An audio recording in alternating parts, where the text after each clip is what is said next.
जय हिंद साथियों, ये सेशन आप सभी के लिए काफी इंपॉर्टेंट होने वाला है क्योंकि इस सेशन में हम लेकर आए न्यू इंस्ट्रक्शंस वर्ग 1 यानी उच्च माध्यमिक शिक्षक के सारे इंस्ट्रक्शंस देखने वाले हैं, नए रूल्स रेगुलेशन देखने वाले हैं, चाहे वो ड्यूअल डिग्री से रिलेटेड हो, चाहे वो एज से रिलेटेड हो, चाहे वो एलाइड सब्जेक्ट से रिलेटेड हो। तो ये सेशन काफी इंपॉर्टेंट होने वाला है, उन सभी साथियों के लिए इंपॉर्टेंट होने वाला है जो अप्रैल 2023 में उच्च माध्यमिक शिक्षक वर्ग 1 की तैयारी कर रहे हैं। 16 सब्जेक्ट के सारे कैंडिडेट्स के लिए ये बहुत ही यूनिक सेशन है। इस सेशन में सिलेबस को छोड़कर बाकी सारी कंप्लीट प्रोसेस है जो वर्ग 1 की आपकी फॉर्म भरने से लेकर ज्वाइनिंग तक की कंप्लीट प्रोसेस है। तो आप सभी हमारे जो भी शिक्षक साथी हैं वर्ग 1 की तैयारी करना चाहते हैं या फिर अभी जो काउंसलिंग प्रोसेस में भाग ले रहे हैं, अभी प्रोविजनल मेरिट लिस्ट आएगी, उसके अलावा जो भी अभी प्रोफाइल रजिस्ट्रेशन कर रहे हैं, डॉक्यूमेंट्स अपलोड कर रहे हैं, सारी प्रोसेस जो भी कर रहे हैं प्रोफाइल रजिस्ट्रेशन से लेकर ज्वाइनिंग तक की कंप्लीट प्रोसेस जो भी होने वाली सारी प्रक्रिया हम इस सेशन के माध्यम से कंप्लीट करने वाले हैं। तो ये सेशन आप सभी के लिए काफी इंपॉर्टेंट होने वाला है, इस सेशन में अंत तक बने रहिए। तो आइए स्टार्ट करते हैं हमारा सेशन। सबसे पहली स्लाइड आपको दिखाई दे रही होगी न्यू इंस्ट्रक्शंस। तो जितने भी इंस्ट्रक्शंस आए सारे इंस्ट्रक्शंस को हम इस सेशन के माध्यम से करने वाले हैं, ये उच्च माध्यमिक शिक्षक के लिए जो भी इंस्ट्रक्शंस हैं। तो फर्स्ट आपको दिखाई दे रहा है ड्यूअल डिग्री से रिलेटेड। तो ये है डीपीआई का एक आदेश जिसमें 4 कंडीशन दी हैं, हम अपनी सरल और आसान भाषा में समझने का प्रयास करेंगे। अगर आपने ड्यूअल डिग्री की है, 2 रेगुलर डिग्रियां की हैं तो उसके लिए है, अगर 2 प्राइवेट की हैं तो उसके लिए इंस्ट्रक्शंस हैं, या 1 रेगुलर 1 प्राइवेट है तो उसके लिए इंस्ट्रक्शंस है। सबसे पहले हम देखने वाले हैं, आप देख रहे होंगे एक प्राइवेट और दूसरी भी प्राइवेट, यानी कि दोनों प्राइवेट हैं तो कोई दिक्कत नहीं, ड्यूअल डिग्री मान रहेगी। उसके अलावा एक प्राइवेट और एक रेगुलर रहेगी तो भी कोई प्रॉब्लम नहीं है, तो भी आपकी डिग्रियां मान रहेंगी। इसके अलावा दोनों रेगुलर हैं तो उसके लिए 2 स्पेशल कंडीशन, एक एटीकेटी और एक 0 ईयर होना है। तो पहली कंडीशन एटीकेटी की क्या कंडीशन होगी, जैसे कि मानकर चलिए आप मास्टर डिग्री कर रहे हैं, क्योंकि बीएड तो होता है बीएससी या बीए के बाद, मतलब कि यूजी होने के बाद ग्रेजुएशन जब करेंगे तभी बीएड होगा, तो इसलिए मास्टर डिग्री में ये स्पेशल कंडीशन बनेगी। आप मानकर चलिए मास्टर डिग्री कर रहे हैं, आप मानकर चलिए एमएससी कर रहे हैं या एमए कर रहे हैं और लास्ट सेमेस्टर में आपका बैक लग जाता है, एक आध सब्जेक्ट में एटीकेटी लग जाती है और उसी सेशन में आपने एडमिशन ले लिया बीएड में, तो बीएड का फर्स्ट सेमेस्टर और मास्टर डिग्री का लास्ट सेमेस्टर एक दूसरे के क्रॉस हो जाएंगे, सेम ईयर आएगा, सेम सेशन आएगा, एग्जाम डेट भी शायद सेम हो सकती है लगभग। और उसके अलावा एक कंडीशन और बन सकती है, आप मानकर चलिए यूजी करने के बाद बीएड कर रहे हैं, बीएड का 4th सेमेस्टर उसमें बैक लग जाता है और उसी के तुरंत बाद आपने स्टार्ट कर दिया एमएससी या एमए, मास्टर डिग्री स्टार्ट कर दिया, एमकॉम स्टार्ट कर दिया, तो मास्टर डिग्री का लास्ट सेमेस्टर हो, उसके साथ हो सकता है बीएड का फर्स्ट सेमेस्टर या फिर बीएड का लास्ट सेमेस्टर हो और मास्टर डिग्री का फर्स्ट सेमेस्टर होगा, तो दोनों ही सेम होंगे। तो इस कंडीशन को भी ये मान्य करेंगे, इसमें भी आप एलिजिबल माने जाएंगे क्योंकि स्पेशल कंडीशन एटीकेटी हो गई। एक और कंडीशन है दोनों ही रेगुलर होने की, अगर 0 ईयर हो जाए, मानकर चलिए किसी यूनिवर्सिटी का शैक्षणिक सत्र थोड़ा लेट चलता है तो उसके कारण अगर 2 सेमेस्टर या 2 जो डिग्रियां रहेंगी उनके एक का लास्ट सेमेस्टर एक का फर्स्ट सेमेस्टर अगर सेम होता है तो भी आपके लिए मान रहेगी। तो ये 4 कंडीशन है, हमने आसान भाषा में समझने का प्रयास किया कि ड्यूअल डिग्री में क्या क्या कंडीशन है जिसके कारण रेगुलर 2 कंडीशन से मान है, प्राइवेट रेगुलर भी मान है और अगर दोनों प्राइवेट हैं तो भी मान है। तो आई होप कि आपको ये चीजें क्लियर हुई होंगी। नेक्स्ट स्लाइड में हम समझने वाले हैं जो ईडब्ल्यूएस से रिलेटेड, तो इसमें हम समझने वाले हैं ईडब्ल्यूएस से रिलेटेड जो न्यू अपडेट आया है, तो हम इसको भी आसान भाषा में अपनी स्लाइड के माध्यम से समझने का प्रयास करेंगे। ये एक स्लाइड है, बहुत यूनिक स्लाइड है, इसके माध्यम से हम सारे न्यू इंस्ट्रक्शंस जो भी कैंडिडेट्स के लिए वो सारे इसमें समाहित हैं। जैसे कि फर्स्ट आपको दिखाई दे रहा है कंबाइंड काउंसलिंग, तो डीपीआई और ट्राइबल दोनों की अब कंबाइंड काउंसलिंग प्रक्रिया होने वाली है। जैसे कि आप सभी देख रहे हैं प्राथमिक शिक्षक, माध्यमिक शिक्षक, उच्च माध्यमिक तीनों के लिए इंस्ट्रक्शंस आ चुके, तीनों के लिए कंबाइंड काउंसलिंग प्रक्रिया डीपीआई और ट्राइबल। इसके अलावा मिनिमम क्वालिफिकेशंस की बात करें, जिस दिन एडवर्टाइजमेंट जारी होता है उस दिन तक आपकी मिनिमम क्वालिफिकेशंस कंप्लीट होना चाहिए। जैसे कि वर्ग 1 की बात करें तो 29 सितंबर को आपका नोटिफिकेशन आया, तो 29 सितंबर तक आपकी सारी क्वालिफिकेशंस कंप्लीट होना आवश्यक है। तो 29 सितंबर तक आपकी सारी क्वालिफिकेशंस कंप्लीट होंगी तो आप एलिजिबल माने जाएंगे। ये न्यू इंस्ट्रक्शंस हैं। इसके अलावा ईडब्ल्यूएस के जो भी कैंडिडेट 75 और 75 से लेकर के 90 के बीच थे, अभी वो डिस्क्वालीफाइड थे, अपने स्कोर कार्ड में डिस्क्वालीफाइड देख रहे थे, अब उनके लिए एक नया अपडेट दिया गया है। अब उनका भी मिनिमम मार्क्स 75 मार्क्स हो गया, मतलब 75 से 90 के बीच ईडब्ल्यूएस वाले कैंडिडेट्स भी जो डिस्क्वालीफाइड थे अब उनका स्कोर कार्ड अपडेट हो गया, डिस्क्वालीफाइड से अब वो क्वालिफाइड में कन्वर्ट हो गए। तो एक अपडेट ये है। इसके अलावा किसी को मोबाइल नंबर या फिर ईमेल आईडी चेंज करानी है तो वो डीओ कार्यालय में जाकर संपर्क करेंगे ओरिजिनल आईडी प्रूफ के साथ। इसके अलावा एक और न्यू इंस्ट्रक्शंस जो हम बहुत ही यूनिक तरीके से समझते हैं, प्रोविजनल मेरिट लिस्ट या फिर फाइनल मेरिट लिस्ट। तो जितनी भी वैकेंसीज हैं मध्य प्रदेश के अंदर, चाहे एमपीपीवी के थ्रू आए, एमपीपीएससी के थ्रू आए, एमपी ऑनलाइन के थ्रू आए, उनमें सभी में सिलेक्शन प्रोसेस यानी कि प्रोविजनल सिलेक्शन लिस्ट 113% से स्टार्ट होने वाली है। फाइनल मेरिट लिस्ट की बात करें तो 87 पर जारी हो सकती है। 87 से ज़्यादा नहीं हो सकती। बाकी 13% जो कैंडिडेट्स हैं वो होल्ड पर रहेंगे, प्रोविजनली सिलेक्टेड रहेंगे, यूआर के भी 13% रहेंगे और 13% ओबीसी के भी रहेंगे। तो ये सारे इंस्ट्रक्शंस हैं न्यू। इसको हम और सरल भाषा में समझने का प्रयास करते हैं कि कोई भी वैकेंसी हो मध्य प्रदेश के अंदर, जितनी भी नंबर ऑफ वैकेंसीज हैं उसका प्रोविजनल सिलेक्शन लिस्ट में आने वाले हैं कितने कैंडिडेट्स, 113%। अपन बात करें प्रोविजनल वेटिंग लिस्ट की, शिक्षक भर्ती में प्रोविजनल वेटिंग लिस्ट आती है, 28.25% पर प्रोविजनल वेटिंग लिस्ट रहेगी। इसके अलावा हम नेक्स्ट स्लाइड में हम देखने वाले हैं नंबर ऑफ वैकेंसीज के अकॉर्डिंग फाइनल मेरिट लिस्ट जारी करनी हो। जैसे कि आप सभी को पता है कोर्ट के अधीन मामले चल रहे हैं ओबीसी से रिलेटेड, तो जब तक कि कोर्ट के फाइनल डिसीजन नहीं आ जाते तब तक कितने पर फाइनल मेरिट लिस्ट जारी होगी, तो 87% पर फाइनल मेरिट लिस्ट जारी हो सकती है। अगर हम बात करें फाइनल वेटिंग लिस्ट की तो 28.25% पर जारी कर सकते हैं जितनी भी वैकेंसीज हैं उसके अकॉर्डिंग। मध्य प्रदेश में शिक्षक भर्ती में गेस्ट के लिए और नॉन गेस्ट के लिए डिस्ट्रीब्यूशन किया है। तो गेस्ट के लिए 25% रिजर्वेशन है जितनी वैकेंसीज हैं उसके अकॉर्डिंग, और उसके अलावा नॉन गेस्ट के लिए 75% रिजर्वेशन है। 75% जो सीट्स बच रही हैं वो नॉन गेस्ट के लिए हैं। जो 25% जो गेस्ट के लिए सीट्स हैं इसके अतिरिक्त एक सीट पर भी गेस्ट सेलेक्ट नहीं हो सकते हैं, मतलब कि ये हॉरिजॉन्टल रिजर्वेशन है।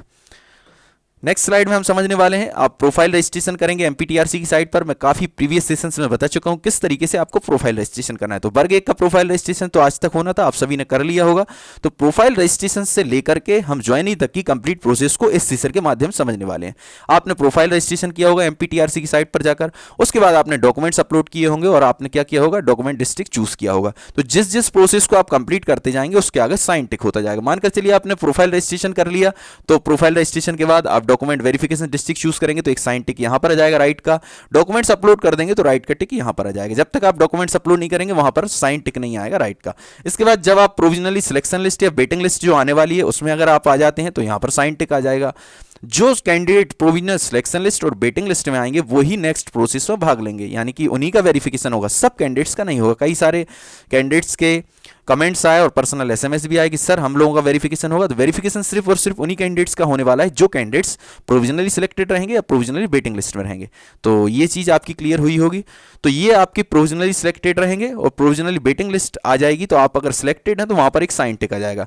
जब आप डॉक्यूमेंट वेरिफिकेशन कराने जाते हैं और वेरीफाइड हो जाते हैं तो साइन टिक वहाँ भी सामने आ जाएगा। अगर आप वेरीफाइड नहीं होते तो यहाँ पर क्रॉस साइन आ जाएगा और जो कारण है वो कारण यहाँ पर रहेगा और रिजेक्टेड लिखा रहेगा। अगर आप वेरीफाइड हो जाते हैं तो यहाँ पर साइन टिक रहेगा। उसके अलावा फाइनल मेरिट लिस्ट आएगी तो फाइनल मेरिट लिस्ट में आ जाते हैं तो एक साइन यहाँ पर टिक दिखाई देता है। ये सारी चीजें कहाँ दिखाई देंगी, एमपीटीआरसी की साइट पर जब आप कैंडिडेट लॉग इन करेंगे, साइन अप करेंगे, जब आप न्यू रजिस्ट्रेशन करेंगे। आप सभी ने कर लिया होगा आई होप, क्योंकि आज तक ही लास्ट डेट थी। पहले 10 तारीख थी 10 अक्टूबर, उसको 16 तारीख तक एक्सटेंड कर दिया था। तो आज तक आपने सारी चीजें कर ली होंगी, प्रोफाइल रजिस्ट्रेशन, डॉक्यूमेंट्स अपलोड। तो जैसे ही आप फाइनल मेरिट लिस्ट में आएंगे तो एक साइन टिक यहां पर आ जाएगा। फाइनल मेरिट लिस्ट में आने के बाद अब चॉइस फिलिंग करनी है। अभी तक क्या होता था, लास्ट ईयर जो भी प्रोसेस चल रही थी उसमें पहले से ही चॉइस फिलिंग करा ली गई थी, ठीक है।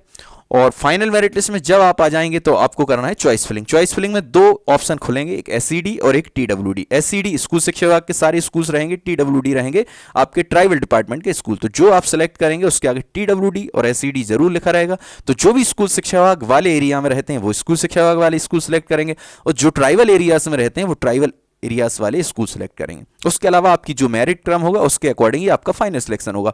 और अधिकतम से अधिकतम आप स्कूल सेलेक्ट करें, ये ना सोचें कि सिर्फ 2-5 स्कूल सेलेक्ट कर लिए और छोड़ दिए। आप अच्छे से एक सर्कल बनाइए आपके आसपास एरिया का, डिस्टेंस के अकॉर्डिंग आप डिस्ट्रीब्यूट कीजिए। 20 किलोमीटर पे कोई स्कूल आ रहा है फिर उसको सिलेक्ट कीजिए, 21 पे कोई आ रहा है फिर उसको करिए, 25 पर कोई आ रहा है फिर उसको करिए। डिस्टेंस मेंटेन करके चलेंगे तो आपको अपने घर के बहुत नज़दीक स्कूल मिल सकता है। अगर आपकी मेरिट बहुत ही शानदार है, टॉप रैंकर्स हैं, तो आपके घर के बगल वाला स्कूल भी मिल जाएगा। और कई कंडीशन ऐसी होगी घर के बगल में स्कूल तब भी मिल सकता है जब आपसे अच्छी रैंक वाले वो स्कूल सेलेक्ट ना करें। इसलिए बहुत ही सावधानी पूर्वक चॉइस फिलिंग करें, अधिक से अधिक स्कूल चॉइस करें।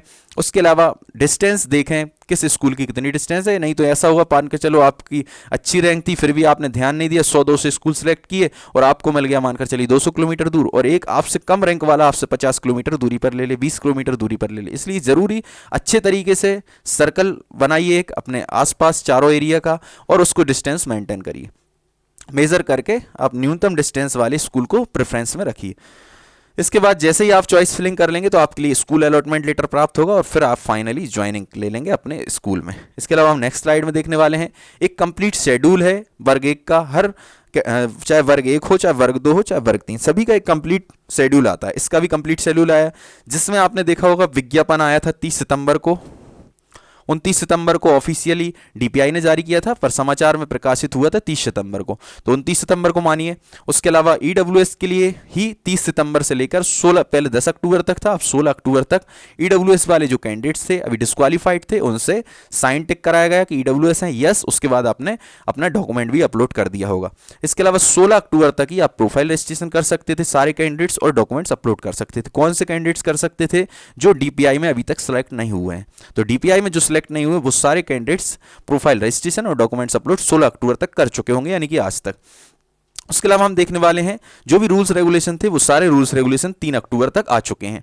इसके अलावा एमपी ऑनलाइन पर अभी जैसे ही आपने सारी प्रोसेस कर ली है, डॉक्यूमेंट्स अपलोड कर लिए हैं, अक्टूबर में ही आपकी एक मेरिट लिस्ट जारी होगी जिसमें आपको डॉक्यूमेंट्स वेरीफाइड कराना है। जो कैंडिडेट्स उस मेरिट में होंगे वही कैंडिडेट्स वेरिफिकेशन कराने जा सकते हैं।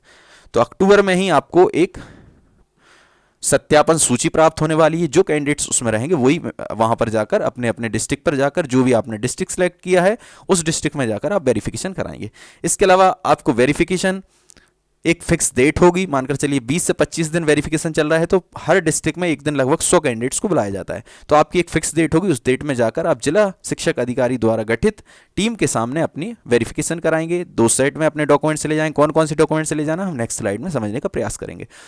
डॉक्यूमेंट्स वेरीफाइड होने के बाद आपको फाइनल मेरिट लिस्ट जारी होगी, और फाइनल मेरिट लिस्ट जारी होने के बाद आप स्कूल चॉइस करेंगे। तो ये सारी डेट हैं। नवंबर में आपका वेरिफिकेशन हो जाएगा, दिसंबर में आप चॉइस फिलिंग करेंगे, उसके बाद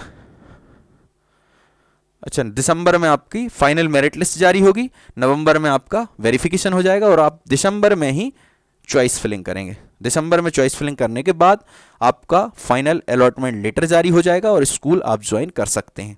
वो प्रोसेस भी हम इसी सेशन के माध्यम से कंप्लीट करेंगे। अब हम देखने वाले हैं एलिजिबिलिटीज़ की बात करें तो ये सभी कैंडिडेट्स के लिए है, चाहे वो 2023 अप्रैल की तैयारी कर रहे हो वर्ग 1 की, या फिर जो अभी काउंसलिंग प्रोसेस में भाग ले रहे हैं। तो सभी कैंडिडेट्स अच्छे से देखें ताकि आपके सारे डाउट्स क्लियर हो, क्योंकि एक ही सेशन में मैंने सारे रूल्स रेगुलेशन को लेने का प्रयास किया। ऑल रूल्स रेगुलेशन है इस सेशन में, तो आपके सारे डाउट्स क्लियर हो जाएंगे। सिर्फ और सिर्फ सब्जेक्ट वाइज आपका सिलेबस बचा है, तो वो कभी मैं और सेशन में लेकर आऊंगा।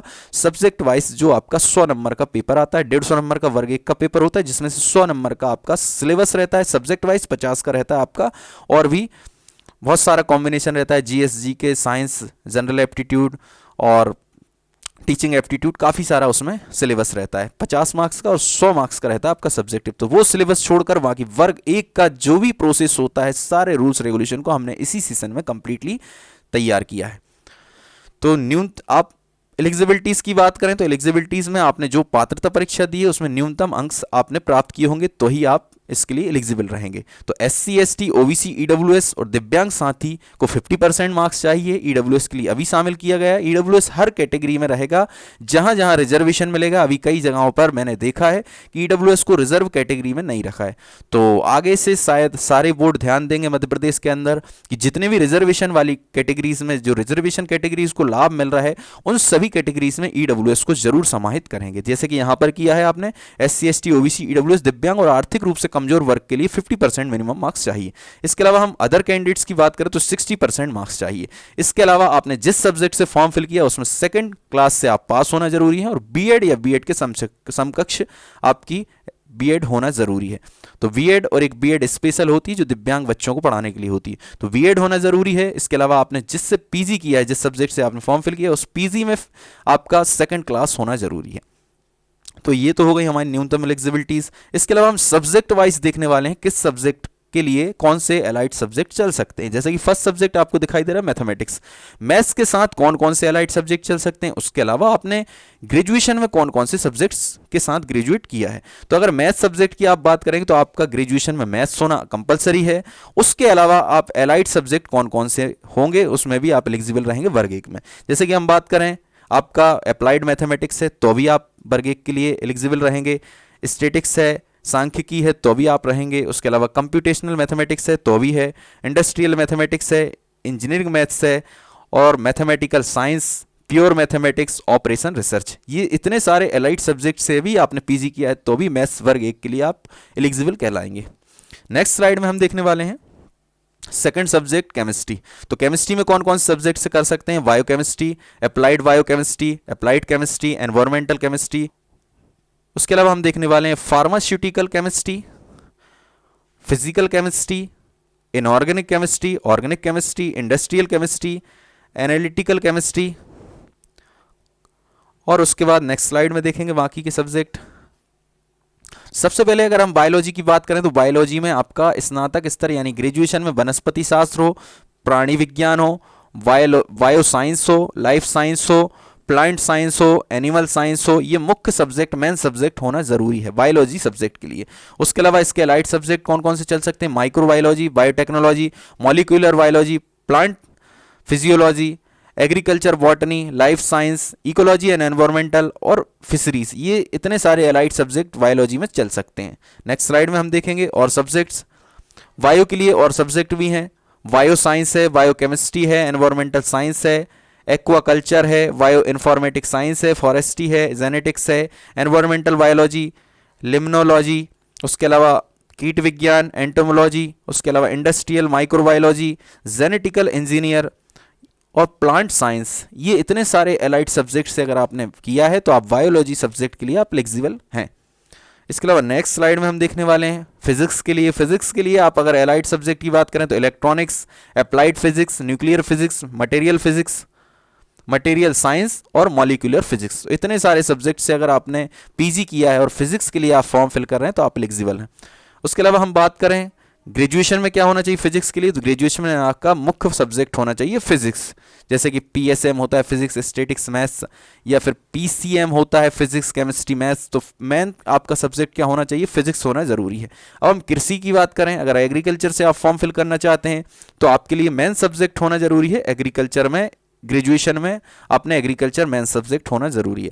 उसके अलावा हम एलाइड सब्जेक्ट की बात करें तो agronomy, plant breeding and genetics, plant pathology, entomology, plant biotechnology और एग्रीकल्चर बायोटेक्नोलॉजी, सॉयल साइंस और agriculture chemistry, horticulture, soil and water management, fisheries science, animal husbandry and poultry farming, dairy farming and dairy science और agriculture management. ठीक है, next slide में हम देखेंगे और subject और आपने किस किस एलाइड सब्जेक्ट से किया है और आप एग्रीकल्चर के लिए एलिजिबल रहेंगे।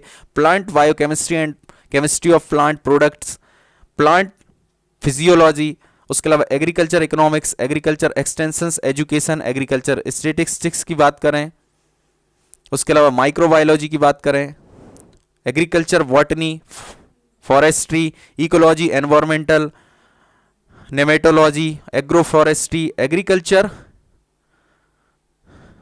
और लास्ट है फूड साइंस एंड टेक्नोलॉजी। तो इतने सब्जेक्ट से अगर आपने पीजी किया है तो आप एग्रीकल्चर सब्जेक्ट उच्च माध्यमिक शिक्षक के लिए योग्य हैं। इसके अलावा आपको यूजी में आपका मेन सब्जेक्ट एग्रीकल्चर भी होना जरूरी है। नेक्स्ट स्लाइड में हम देखने वाले हैं हिंदी सब्जेक्ट की बात करेंगे, हिंदी साहित्य की बात करेंगे। अगर आपको वर्ग 1 में हिंदी साहित्य या हिंदी सब्जेक्ट से फॉर्म फिल करना है वर्ग 1 का, तो आपको मेन सब्जेक्ट यहाँ पर हिंदी होना जरूरी है ग्रेजुएशन में। अगर एलाइड सब्जेक्ट की बात करें तो एलाइड सब्जेक्ट भाषा विज्ञान चल सकता है, अनुवाद विज्ञान चल सकता है, संस्कृत चल सकता है। अगर आपने इतने सब्जेक्ट से पीजी किया है, भाषा विज्ञान, अनुवाद विज्ञान, संस्कृत विज्ञान, तो भी आप एलिजिबल रहेंगे। उसके अलावा हम बात करें संस्कृत साहित्य की, तो अगर संस्कृत सब्जेक्ट से आप वर्ग 1 में फॉर्म फिल करना चाहते हैं तो योग से भी आपने पीजी किया है तो भी आप एलिजिबल माने जाएंगे। उसके अलावा मेन सब्जेक्ट आपका ग्रेजुएशन में संस्कृत होना जरूरी है। फिर से मैं कहूँगा फाउंडेशन कोर्स अलाउ नहीं है, चाहे हिंदी हो, चाहे संस्कृत हो, चाहे इंग्लिश हो। अब हम बात कर रहे हैं पॉलिटिकल साइंस यानी राजनीति शास्त्र। इसमें आपका मेन सब्जेक्ट पॉलिटिकल साइंस होना जरूरी है, यानी कि राजनीति शास्त्र होना जरूरी है। उसके अलावा आप अगर एलाइड सब्जेक्ट रखें लोक प्रशासन से या अंतर्राष्ट्रीय संबंध से या फिर ह्यूमन राइट्स से, तो भी आप एलिजिबल रहेंगे वर्ग 1 के लिए, राजनीति शास्त्र के लिए यानी पॉलिटिकल साइंस के लिए। अगर हम भूगोल की बात करें तो भूगोल में आपको मेन सब्जेक्ट ग्रेजुएशन में होना जरूरी है भूगोल। उसके अलावा आप अगर समुद्र विज्ञान से भी आपने पीजी किया है तो भी आप एलिजिबल हैं। उसके अलावा हम बात करें मौसम विज्ञान, तो मौसम विज्ञान से भी आपने फॉर्म फिल किया है तो भी आप एलिजिबल हैं। नेक्स्ट स्लाइड में हम देखने वाले हैं इतिहास की बात करें या हिस्ट्री की बात करें तो आपका मेन सब्जेक्ट हिस्ट्री होना ज़रूरी है ग्रेजुएशन में। उसके अलावा अगर आपने आधुनिक इतिहास से पीजी किया है, मध्यकालीन इतिहास से किया है, प्राचीन काल इतिहास से किया है, यूरोपियन हिस्ट्री से किया है, कंपोजिट हिस्ट्री से किया है, तो इतने सब्जेक्ट से आपने पीजी किया है तो भी आप एलिजिबल हैं हिस्ट्री सब्जेक्ट के लिए। अब हम बात करते हैं समाजशास्त्र। तो अगर आपने पीजी किया है सोशल वर्क और मानव शास्त्र से तो भी आप समाजशास्त्र सब्जेक्ट के लिए एलिजिबल हैं वर्ग 1 के लिए। ये एलाइड सब्जेक्ट होगा। अगर हम बात करें यूजी की, तो यूजी में आपका समाजशास्त्र होना कंपलसरी है। नेक्स्ट स्लाइड में हम देखने वाले हैं गृह विज्ञान यानी कि होम साइंस। अगर होम साइंस से वर्ग 1 में फॉर्म फिल करना चाहते हैं तो अगर आपने एलाइड सब्जेक्ट के रूप में MHSC किया हो, एक्सटेंशन एजुकेशन किया हो, और आपका सब्जेक्ट मेन रहा हो ग्रेजुएशन में क्या, गृह विज्ञान यानी कि होम विषय, होम साइंस आपका मेन सब्जेक्ट रहा हो ग्रेजुएशन में, और आपने MHSC किया हो एक्सटेंशन एजुकेशन में, तो भी आप वर्ग 1 होम साइंस के लिए एलिजिबल हैं। नेक्स्ट स्लाइड में हम देखने वाले हैं कॉमर्स सब्जेक्ट के लिए। कॉमर्स सब्जेक्ट से आप फॉर्म फिल करना चाहते हैं तो मेन सब्जेक्ट आपका कॉमर्स होना, वाणिज्य होना जरूरी है, अकाउंट आपका मेन सब्जेक्ट होना जरूरी है ग्रेजुएशन में। उसके अलावा इन एलाइड सब्जेक्ट से आपने अगर पीजी किया है तो भी आप एलिजिबल। कौन कौन सब्जेक्ट हैं? Accounting commerce, cost accounting, finance accounting, MA commerce, accounts management, MCOM accounts, MCOM management, लेखांकन, वित्त और अकाउंटेंस एंड फाइनेंस। MBA किया हो आपने अकाउंट से और फाइनेंस से किया हो तो भी आप एलिजिबल हैं। और सब्जेक्ट देखते हैं हम, और सब्जेक्ट में है accountancy, fast accounting, finance accounting, management, और MBA किया हो आपने किससे? MBA अगर आपको दिखाई दे रहा होगा तो ह्यूमन रिसोर्सेज मैनेजमेंट से अगर आपने MBA किया तो भी आप कॉमर्स सब्जेक्ट वर्ग 1 के लिए एलिजिबल हैं। इतने सारे आपके सब्जेक्ट हैं एलाइड। नेक्स्ट स्लाइड में हम देखने वाले हैं इकोनॉमिक्स सब्जेक्ट की बात करें। अगर आपने इकोनॉमिक्स से फॉर्म फिल करना चाहते हैं तो कौन कौन से सब्जेक्ट आपके होना जरूरी है? तो व्यावहारिक इकोनॉमिक्स होना जरूरी है, applied economics, business economics, master of business economics. तो इतने सब्जेक्ट से आपने एलाइड सब्जेक्ट से पीजी किया है, इकोनॉमिक्स से फॉर्म फिल करना चाहते हैं तो भी आप एलिजिबल हैं। हम बात करें ग्रेजुएशन में क्या होना जरूरी है, तो ग्रेजुएशन में कंपलसरी है इकोनॉमिक्स। तो उर्दू की बात करें हम, उर्दू में भी सेम है और इनके लिए सह विषय यानी कि एलाइड उपलब्ध नहीं है। आपको मेन सब्जेक्ट में ही पीजी करना होगा, चाहे इंग्लिश हो चाहे उर्दू हो। इसके बाद हम बात करने वाले हैं सिलेक्शन प्रोसेस की।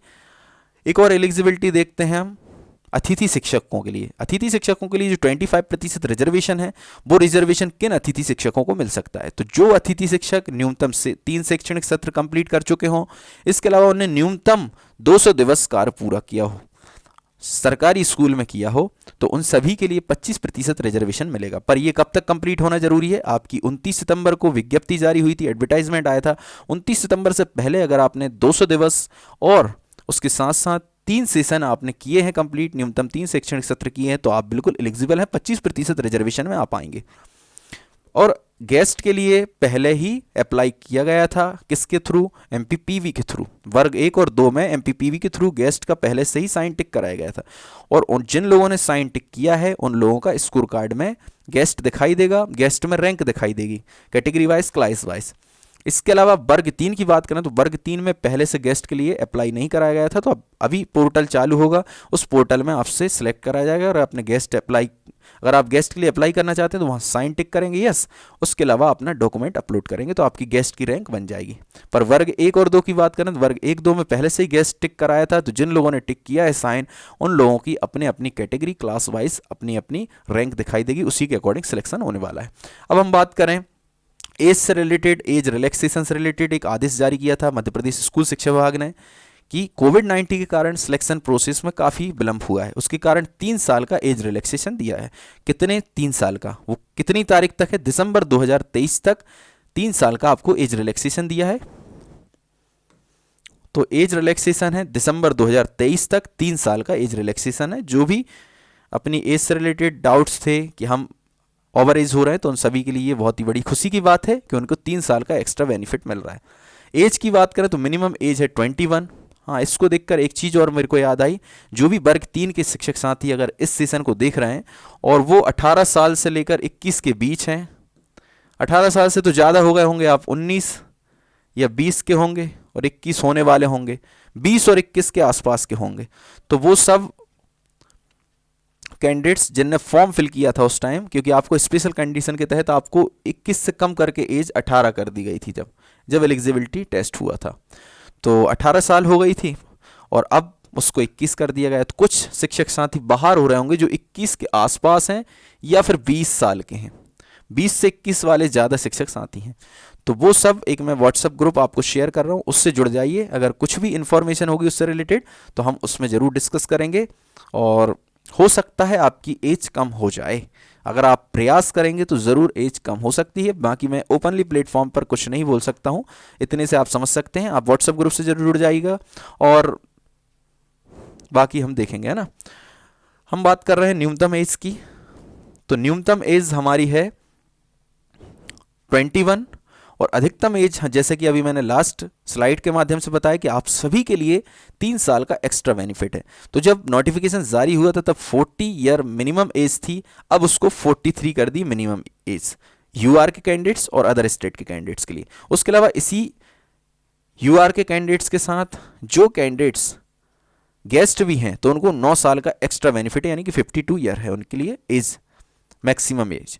उसके अलावा और जितने भी हमारे मध्य प्रदेश के रिजर्वेशन कैटेगरी में आते हैं कैंडिडेट्स, या फिर मध्य प्रदेश की फीमेल, चाहे वो आरक्षित वर्ग की हो चाहे अनारक्षित वर्ग की हो। उसके अलावा कुछ हमारे कर्मचारी, नगर सैनिक और SC ST दिव्यांग सारे कैंडिडेट्स। सिर्फ और सिर्फ इसमें एक मिस्टेक है EWS की। EWS के कैंडिडेट को कहीं कहीं अभी छोड़ा जा रहा है, क्योंकि ये सारी PDF मुझे लगता है पुरानी PDF हैं, और पुरानी PDF में EWS कहीं था नहीं। तो आप सोच रहे हैं शायद EWS UR में है, पर UR से तो अब बाहर हो गया EWS। अब EWS तो एक अलग कैटेगरी हो गई, अलग रिजर्वेशन मिल रहा है। तो आई होप कि ये सेशन देखने के बाद जितने भी हमारे शिक्षाविद हैं जो रूल्स रेगुलेशन बनाते हैं, EWS को भी मेंशन करें। यहाँ पर मुझे EWS कहीं भी नहीं दिख रहा है, इस पूरी स्लाइड में देखिए आपका ही रूल्स रेगुलेशन है। तो EWS को आप अभी उपेक्षित ना करें, आप ज़रूर EWS को उसके स्थान पर रखें। मैं तो ये कहना चाहता हूँ, EWS अब हो गया रिजर्व कैटेगरी, तो जहाँ जहाँ रिजर्वेशन वाली कैटेगरीज रहती हैं उनको जो भी बेनिफिट मिलता है वहाँ सभी कैटेगरी के साथ EWS को भी सम्मिलित करना चाहिए। कहीं भी EWS छूटना नहीं चाहिए। ये मैं किसी जाति वर्ग के लिए सपोर्ट नहीं कर रहा हूँ, मैं खुद EWS में नहीं आता हूँ, पर मैं एक रूल्स रेगुलेशन बता रहा हूँ कि आप जहाँ जहाँ EWS को मिस कर रहे हैं, जैसे कि EWS यहाँ कहीं नहीं है, तो EWS वाले क्या सोचेंगे हमारे लिए मिनिमम क्या है, हमारे लिए मैक्सिमम क्या है। तो EWS हमेशा रहेगा रिजर्व कैटेगरी के साथ, SC ST OBC के साथ अब EWS दिखाई देगा। तो कहीं कहीं आप पुरानी PDF डाल रहे हैं तो आप भूल जा रहे हैं, तो आप ये ध्यान रखें EWS को भी इसी में शामिल करने का प्रयास करें, क्योंकि आपको शामिल तो करना है आगे चलकर। जैसे कि आपने देखा 50% मिनिमम मार्क्स में भी आपने शामिल किया, फीप में भी आप शामिल कर रहे हैं, कई जगह शामिल कर रहे हैं, कहीं कहीं छोड़ दे रहा है, तो वो EWS हमें कहीं दिख ही नहीं रहा है। वो कैंडिडेट्स भी थोड़े से कन्फ्यूज होंगे, तो सभी जगह जहाँ जहाँ रिजर्व कैटेगरी है वहाँ EWS को भी आप अटैच कर दीजिए। बाकी हमारी 48 हो गई मिनिमम, और इसी के साथ अगर आप गेस्ट हैं तो 57 आपकी मैक्सिमम हो जाएगी। अगर गेस्ट भी हैं, रिजर्व कैटेगरी फीमेल हैं, और नगर सैनिक हैं, कर्मचारी हैं, दिव्यांग हैं, SC ST OBC EWS के कैंडिडेट हैं, तो इन सभी के लिए मिनिमम 48 और 57 मैक्सिमम हो गई। नेक्स्ट स्लाइड में हम देखने वाले हैं रिजर्वेशन।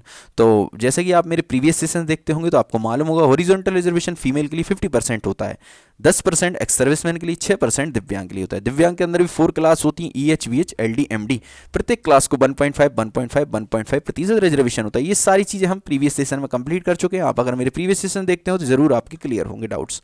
इसके अलावा वर्ग 1 के जितने भी अभ्यर्थी इस सेशन को देख रहे हैं वो सारे अभ्यर्थी प्लीज़ चैनल को सपोर्ट जरूर करें, चैनल को सब्सक्राइब जरूर करें, वीडियो को लाइक जरूर करें, वीडियो को ज़्यादा से ज़्यादा शेयर करें, क्योंकि ऐसे सेशन आपको कहीं भी नहीं मिलने वाले हैं यूट्यूब पर। इस तरीके का यूनिक सेशन आपको यूट्यूब पर कहीं भी नहीं मिलेगा। तो प्लीज़ हमारे चैनल को सपोर्ट जरूर करें, वीडियोज़ को लाइक करें, वीडियोज़ को ज़्यादा से ज़्यादा शेयर करें। इसके अलावा एक हमने व्हाट्सअप ग्रुप क्रिएट किया, उस व्हाट्सअप ग्रुप से जुड़ जाइए, टेलीग्राम ग्रुप से जुड़ जाइए। इसके अलावा एक व्हाट्सअप नंबर भी शेयर करेंगे, उस पर अपने स्कोर कार्ड शेयर कर सकते हैं। अगर आप कट ऑफ से रिलेटेड कोई सेशन चाहते हैं, सब्जेक्ट वाइज कट ऑफ वर्ग 1 का, तो हम ज़रूर सब्जेक्ट वाइज कट ऑफ लेकर आएंगे अगर आप चाहते हैं तो। अगर आपके ज़्यादा से ज़्यादा कमेंट्स प्राप्त होंगे तो ज़रूर हम कट ऑफ से रिलेटेड भी सेशन लेकर आएंगे।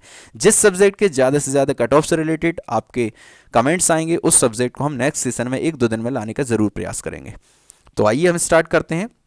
ये हमारा हो गया दिव्यांग से रिलेटेड और फीमेल से रिलेटेड, एक्स सर्विसमैन से रिलेटेड। अब हम देखने वाले हैं कितनी फ़ी लगने वाली है। तो फ़ी देखें तो UR कैंडिडेट्स के लिए 200 और रिजर्व कैटेगरी के लिए 150। यहाँ पर आपने EWS के लिए शामिल कर लिया है, कहीं कहीं कर रहे हैं, कहीं नहीं कर रहे हैं। तो SC ST EWS के कैंडिडेट्स के लिए, दिव्यांग साथियों के लिए 150 रुपीज़ और 200 करना है UR के कैंडिडेट्स के लिए। तो ये तो हो गई हमारी फ़ी। उसके अलावा नेक्स्ट स्लाइड में देखने वाले हैं सिलेक्शन प्रोसेस। तो सिलेक्शन प्रोसेस तो हम शुरू में ही बता चुके हैं। जितने भी ईडब्ल्यूएस कैंडिडेट्स हैं सबसे पहले वो ईडब्ल्यूएस वाले यस टिक करेंगे और अपने डॉक्यूमेंट्स अपलोड करेंगे।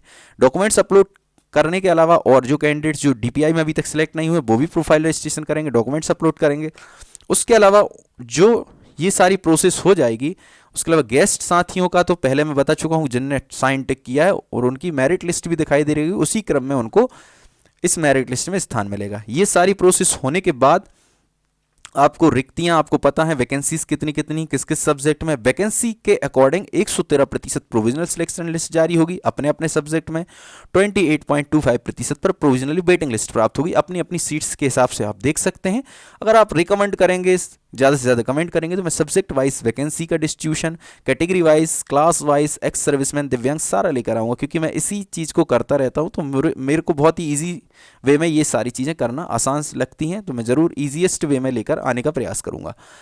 ये सारी चीज़ें होने के बाद आपके लिए एक डॉक्यूमेंट्स वेरिफिकेशन के लिए गेस्ट फैकल्टी के लिए एक स्पेशल कंडीशन है कि आपने जहाँ जहाँ गेस्ट फैकल्टी में वर्क किया, मानकर चलिए एक से ज़्यादा जिलों में किया, तो उन सभी जिलों में से किसी एक जिले को सिलेक्ट करेंगे, वहीं पर आपका वेरिफिकेशन होगा। अगर आपने एक ही जिले में गेस्ट फैकल्टी में काम किया तो उसी जिले में आपका वेरिफिकेशन होगा, वही वेरिफिकेशन डिस्ट्रिक्ट आप चूज़ करेंगे। इसके बाद जैसे ही आप डॉक्यूमेंट्स अपलोड कर लेते हैं, डॉक्यूमेंट डिस्ट्रिक्ट चूज कर लेते हैं कहाँ आपको वेरिफिकेशन कराना है, 2 सेट लेकर आप डॉक्यूमेंट्स के लेकर जाएंगे। जिला शिक्षक अधिकारी महोदय द्वारा या डीपीआई द्वारा जो भी टीम गठित है उसके समक्ष जाएंगे और 2 सेट्स लेकर जाएंगे। वैसे 3 सेट लेकर जाना चाहिए, वो 2 सेट लेकर जाएंगे। सारे डॉक्यूमेंट्स के कौन कौन से डॉक्यूमेंट्स ले जाना है हम वो नेक्स्ट स्लाइड में समझने का प्रयास करेंगे। 2 सेट ले जाने के साथ साथ आपको क्या करना है, ओरिजिनल सारे डॉक्यूमेंट्स लेकर जाना है। ओरिजिनल प्लस जो आप स्वप्रमाणित 2 से 3 सेट, वैसे तो आप 10 सेट अभी करा कर रख लीजिए, 10 के 10 सेट आपके यूज हो जाएंगे, क्योंकि अभी डॉक्यूमेंट वेरिफिकेशन में जा रहा है, फिर एक बार स्कूल अलॉटमेंट लेटर लेकर जाएंगे, 2-3 सेट तब लगेंगे, तो 6 सेट हो गए। इसके अलावा एक बार आप जाएंगे कहाँ, संकुल स्तर पर 2-1 सेट वहाँ लग जाएंगे, फिर स्कूल लेवल पर जाएंगे तो 1-2 सेट वहाँ लग जाएंगे, यूनिक आईडी जनरेट होगी वहाँ लग जाएंगे, काफ़ी सारे वर्क होता है। तो 10 सेट की आप फोटोकॉपी अभी से करा कर रख लीजिए, 10 के 10 सेट आपके यूज हो जाएंगे।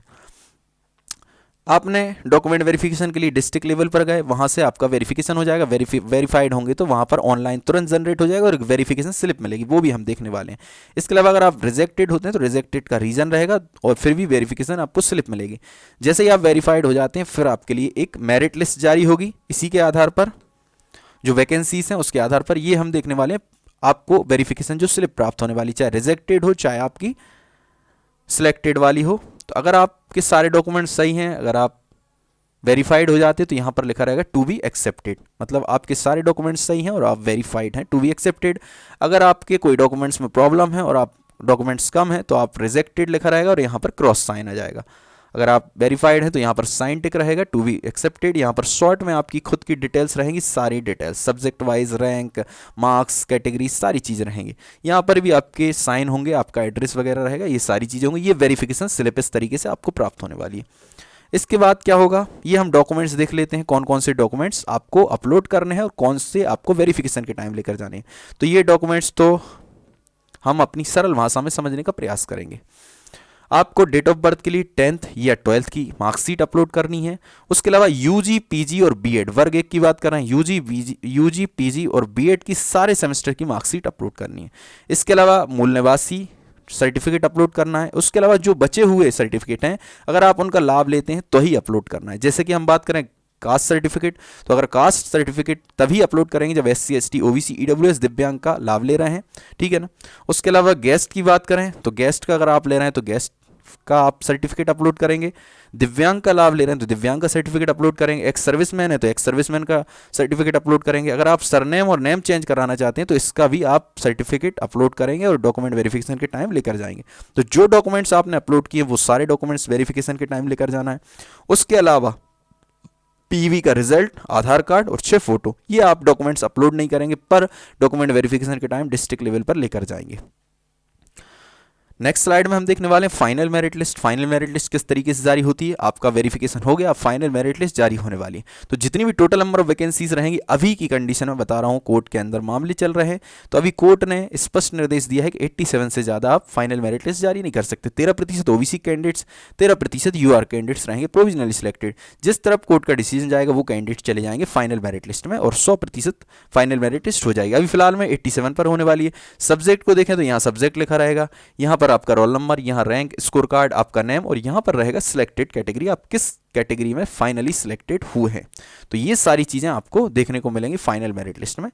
नेक्स्ट स्लाइड में हम देखने वाले हैं, जब आप फाइनली सिलेक्टेड हो जाते हैं, फाइनल मेरिट लिस्ट में आ जाते हैं, उसके बाद आपको चॉइस फिलिंग करनी है। जैसे कि मैंने फर्स्ट स्लाइड या सेकंड स्लाइड में ही बताया था किस तरीके से चॉइस फिलिंग करनी है। चॉइस फिलिंग में आपको दो ऑप्शन दिखाई देंगे, एससीडी और टीडब्ल्यूडी। जो भी स्कूल्स रहेंगे उनके आगे लिखे रहेंगे एससीडी और टीडब्ल्यूडी। तो एससीडी रहेगा स्कूल शिक्षा विभाग का और टीडब्ल्यूडी रहेगा ट्राइबल डिपार्टमेंट का। जितने भी स्कूल शिक्षा विभाग के स्कूल ओपन होंगे उनके आगे लिखा रहेगा एसईडी, और ट्राइबल डिपार्टमेंट के जितने स्कूल शो होंगे उसमें लिखा रहेगा टीडब्ल्यूडी। आपको जो एरिया आपके करीब लगता है, जिस एरिया में आप रहते हैं, वो वाले स्कूल सेलेक्ट करेंगे और चॉइस फिलिंग में ज़्यादा से ज़्यादा स्कूल सेलेक्ट करेंगे, ताकि ऐसा ना हो कि आपकी अच्छी मेरिट होने के बाद भी आपको पास वाला स्कूल ना मिले। इसलिए एक सर्कल बनाएंगे अपने आसपास, डिस्टेंस मेजर करेंगे, मिनिमम डिस्टेंस से लेकर के मैक्सिमम की ओर जाते जाएंगे और स्कूल सेलेक्ट करते जाएंगे, ताकि आपको अपने करीब स्कूल मिल सके। मेरिट क्रम में अगर आप उच्चतम हैं, टॉप रैंकर्स हैं, तो आपके घर के बगल का स्कूल भी आपको मिल सकता है। तो ये हो गई आपकी चॉइस फिलिंग। उसके बाद चॉइस फिलिंग के बाद जैसे ही आप चॉइस फिलिंग कर लेते हैं और फिर आपको फाइनल अलॉटमेंट लेटर जारी होगा। तो फाइनल अलॉटमेंट लेटर किस तरीके का होता है, तो ये वर्ग 1, 2, 3 की बात करें, सभी का फाइनल अलॉटमेंट लेटर इसी तरीके का होता है।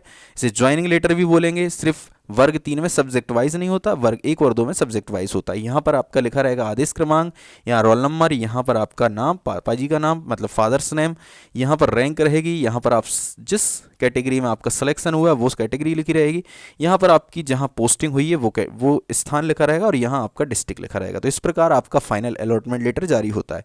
इसके बाद नेक्स्ट स्लाइड में हम समझने वाले हैं कि फाइनल मेरिट लिस्ट जो जारी होने वाली है उसके बाद हम क्या प्रोसेस करेंगे, अलॉटमेंट लेटर जारी होने वाला है उसके बाद हम क्या प्रोसेस करेंगे। तो फाइनल मेरिट लिस्ट जैसे कि आपको पता है टोटल नंबर ऑफ वैकेंसीज का 87 होने वाली है। वर्ग 1 में 16 सब्जेक्ट में अलग अलग वैकेंसीज हैं, टोटल नंबर ऑफ वैकेंसीज का 87 पर ही फाइनल मेरिट लिस्ट जारी होगी। उसके अलावा स्कूल अलॉटमेंट लेटर जारी होगा। तो final merit list, school allotment letter आने के बाद आपको क्या करना है, डॉक्यूमेंट्स के 3 सेट्स बनाने हैं। उन 3 सेट में कौन कौन से डॉक्यूमेंट्स रहेंगे हम वो डॉक्यूमेंट्स देख लेते हैं। पहले नंबर तो आपने जितने डॉक्यूमेंट्स अपलोड किए थे एमपीटीआरसी की साइट पर और डॉक्यूमेंट वेरिफिकेशन में भाग लेने के लिए गए थे, आप डॉक्यूमेंट वेरिफिकेशन में वेरीफाइड कराया आपने इतने डॉक्यूमेंट्स और एमपीटीआरसी की साइट पर यहाँ तक आपने अपलोड किए, तो ये सारे डॉक्यूमेंट्स, उसके अलावा स्कूल अलॉटमेंट लेटर, एफिडेविट और एनओसी, ये इतने सारे डॉक्यूमेंट्स लेकर आपको डॉक्यूमेंट फाइल बनाकर फिर से आपको वेरिफिकेशन कराने के लिए जिला स्तर पर जाना होगा। तो ये आपकी डॉक्यूमेंट फाइल हो गई जो 3 सेट में आपको तैयार करनी है। इसमें से जो भी आपको कमी लगेगी हमारे व्हाट्सएप ग्रुप और टेलीग्राम ग्रुप पर आपको पीडीएफ के रूप में मिल जाएगी, चाहे एफिडेविट हो, एनओसी का फॉर्मेट हो। एनओसी उन कैंडिडेट्स के लिए चाहिए जो अदर डिपार्टमेंट में जॉब करते हैं। इसके अलावा कुछ कैंडिडेट्स के कमेंट्स आए थे कि सर हम प्राइवेट स्कूल में जॉब करते हैं, तो प्राइवेट स्कूल की एनओसी की आवश्यकता नहीं होती। गवर्नमेंट जॉब अदर डिपार्टमेंट में करेंगे तो आपको एनओसी लगेगी, ठीक है ना।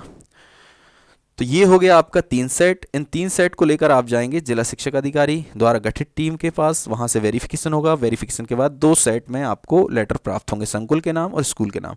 फिर यहाँ से जाकर के आप संकुल में अपनी उपस्थिति दर्ज करेंगे और यहाँ से फिर आपको एक लेटर प्राप्त होगा और वो आप स्कूल में जाकर जमा करेंगे और फाइनली आप ज्वाइनिंग हो जाएंगे। इस प्रकार ये कंप्लीट प्रोसेस है। एक बार हम ज्वाइनिंग लेटर और देख लेते हैं किस प्रकार होता है। ज्वाइनिंग लेटर इस तरीके का होता है, जैसे कि आपका यहाँ पर नाम रहेगा, यहाँ आपका पद रहेगा, यहाँ सब्जेक्ट लिखा रहेगा, यहाँ पर रेफरेंस रहेंगे इन आदेश क्रमांक के अकॉर्डिंग। आपका सिलेक्शन सब्जेक्ट गणित के लिए इस संस्था में हो रहा है जिसका डाइस कोड ये है, इस विकास खंड के अंतर्गत आता है, ये डिस्ट्रिक्ट है। उसके अलावा आपको इस संस्था में आपकी ज्वाइनिंग होती है और आप इस संकुल में जाकर अपनी उपस्थिति दर्ज करें। इस प्रकार कंप्लीट प्रोसेस है ये हमारा वर्ग 1 का उच्च माध्यमिक शिक्षक का। इस सेशन में हमने कंप्लीट रूल्स रेगुलेशन देखे, न्यू इंस्ट्रक्शंस देखे, सारी चीज़ों को हमने एक ही सेशन के माध्यम से समझने का प्रयास करा। तो आई होप कि ये सेशन आप सभी को अच्छा लगा होगा। तो प्लीज़ हमारे चैनल को ज़रूर सपोर्ट करें, चैनल को सब्सक्राइब ज़रूर करें, वीडियोस को लाइक करें, वीडियोस को ज़्यादा से ज़्यादा शेयर करें। इसके अलावा हमारा एक ही चीज़ इसमें कमी है, वो है हमारा सिलेबस। अगर आप इसमें सिलेबस को समाहित कर लेंगे तो हम जरूर नेक्स्ट सेशन में, अगर आपके रिकमेंडेशन रहेंगे सिलेबस के अकॉर्डिंग भी हम एक सेशन लेकर आएंगे, क्योंकि 16 सिलेबस हैं 16 सब्जेक्ट के, तो उनको और इसके साथ समाहित करने में बहुत बड़ा सेशन हो जाता। पर ये पूरा सेशन आपके ऑल रूल्स रेगुलेशन के लिए बहुत ही यूनिक है। तो जितने भी रूल्स रेगुलेशन है वर्ग 1 के लिए, सारे के सारे इसी के थ्रू आपके क्लियर हो जाएंगे। इसके अलावा आपको कुछ भी अलग से देखने की आवश्यकता नहीं है वर्ग 1 के लिए। सब्जेक्ट वाइज भी हमने देखा, एलाइड सब्जेक्ट का, ड्यूल डिग्री का, एज रिलैक्सेशन, सारी चीज़ों को हमने एक ही सेशन में समाहित किया है। जब नई वैकेंसी आएगी तो उसमें सिर्फ इतना चेंजेस रहेगा एज से रिलेटेड, क्योंकि वहाँ 3 साल एज कम हो जाएगी, यहाँ 3 साल का एक्स्ट्रा बेनिफिट है। तो आई होप कि ये सेशन आप सभी को अच्छा लगा हो। सेशन अच्छा लगा है तो प्लीज़ चैनल को सब्सक्राइब करें, वीडियो को लाइक करें, वीडियो को ज़्यादा से ज़्यादा शेयर करें। जय हिंद, जय भारत।